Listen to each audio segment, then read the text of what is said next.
আপনারা জানেন যে সামনের যে আসন্ন জাতীয় সংসদ নির্বাচন এবং গণভোট সেটার জন্য জাতীয় নাগরিক পার্টি এনসিপি সেখানে অংশগ্রহণের জন্য প্রস্তুতি এবং পরিকল্পনা করে যাচ্ছিল।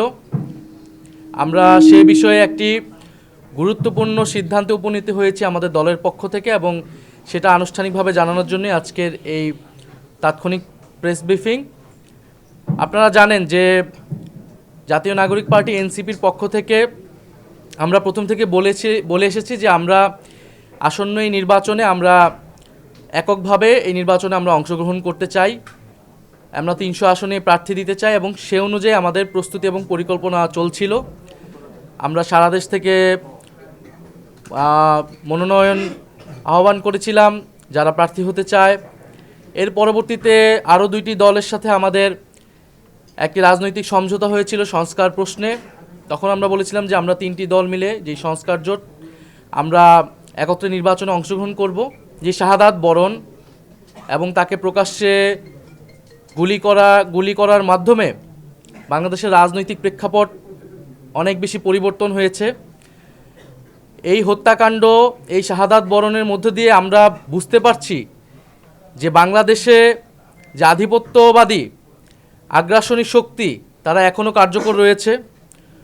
গণ অভ্যুত্থানের মধ্য দিয়ে যাদেরকে আমরা পরাজিত করেছিলাম তারা এখনও চক্রান্ত করছে নির্বাচন বানচাল করার জন্য।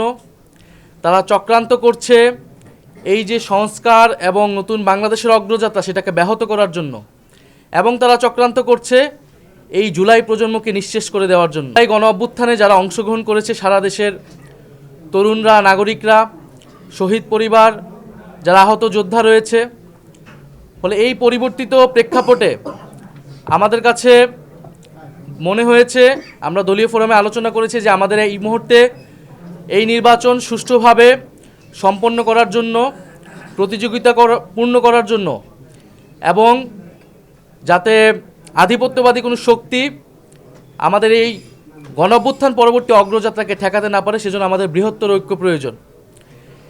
সেই তাগিদ থেকেই আমরা জামাতে ইসলামী এবং তাদের যে সমমনা 8 দল রয়েছে তাদের সাথে আমরা কথা বলেছি, এবং তাদের যে নির্বাচনী সমঝোতা জাতীয় নাগরিক পার্টি এনসিপি সেই নির্বাচনী সমঝোতায় সম্মত হয়েছে।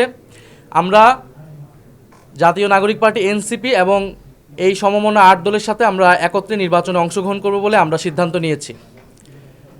দ্বিতীয় বিষয়টি হচ্ছে এই নির্বাচনী সমঝোতা এটি একদিকে যেমন নির্বাচনী বৈতরণী পার হওয়ার জন্য, অন্যদিকে আমাদের যেই এনসিপি প্রথম থেকে সংস্কার বিচার প্রশ্নে আমরা কাজ করে যাচ্ছিলাম, সেই সংস্কার বিচার এবং আধিপত্যবাদ বিরোধী, দুর্নীতি বিরোধী এই বিষয়গুলোতে আমাদের ন্যূনতম কর্মসূচিও থাকবে।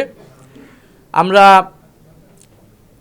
রাজনৈতিক জায়গায় আমরা মনে করছি এই মুহূর্তে বাংলাদেশের এই সংকটগুলো রয়েছে, যেখান থেকে এই বাংলাদেশকে রক্ষা করতে হবে, জুলাই প্রজন্মকে রক্ষা করতে হবে, এবং গণ অভ্যুত্থান পরবর্তী যে আমাদের আকাঙ্ক্ষা সেটা যাতে কোনোভাবেই ব্যাহত না হয়, এই জন্য আমরা একটা বৃহত্তর ঐক্যের জায়গায় পৌঁছেছি।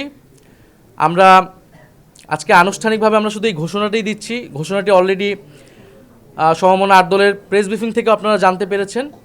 আমরা আগামীকাল হচ্ছে আমাদের যে প্রার্থীর বিষয়টা আছে সেটা আমরা চূড়ান্তভাবে আপনারা ঘোষণা দিব, এবং সমঝোতায় আমাদের যে প্রার্থী তারাই নমিনেশন ফর্ম জমা দিবেন, এবং সারা বাংলাদেশে আমরা একত্রে নির্বাচনে অংশগ্রহণ করব, এবং জাতীয় নাগরিক পার্টি এবং তাদের সহযোগী সংগঠন গণভোটের পক্ষে ক্যাম্পেইন করবে, এবং যেখানে আমাদের প্রার্থী থাকবে না সেখানে অন্য যারা প্রার্থী থাকবেন এই সমঝোতা তাদেরকে সহায়তা করবেন, তাদের পক্ষে ক্যাম্পেইন করবেন। আমাদের এই আনুষ্ঠানিক ঘোষণাটার জন্যই প্রেস ব্রিফিং। আপনাদের যদি প্রশ্ন থাকে সেই প্রশ্নের প্রেক্ষিতে হয়তো আমরা জুলাই সনদের যেই বিষয়বস্তু ছিল সেই বিষয়বস্তুর সাথে কিন্তু আমরা পূর্ণাঙ্গভাবে ঐক্যমত্য পোষণ করেছি, এবং সেটার পক্ষে আমরাই সবচেয়ে দৃঢ় অবস্থান সবসময় জানিয়েছি। কিন্তু আমরা সেই সময় বলেছিলাম যে জুলাই সনদ আদেশ যেটা হয়েছে সেই আদেশ ছাড়া আমরা তাতে স্বাক্ষর করতে পারবো না, এবং যে আদেশ হয়েছে সেই আদেশে নিয়ে কিন্তু আমাদের অনেকগুলো সমালোচনা ছিল। ফলে এখন কিন্তু জুলাই সনদে আমাদের স্বাক্ষর করা না করা এটার জন্য কোনো কিছু আটকাবে না, কারণ আদেশ হয়েছে এবং সেটা গণভোটে যাবে। ফলে গণভোটের পক্ষে আমরা সমর্থন জানিয়েছি এবং জুলাই সনদের পক্ষে আমরা সমর্থন জানিয়েছি।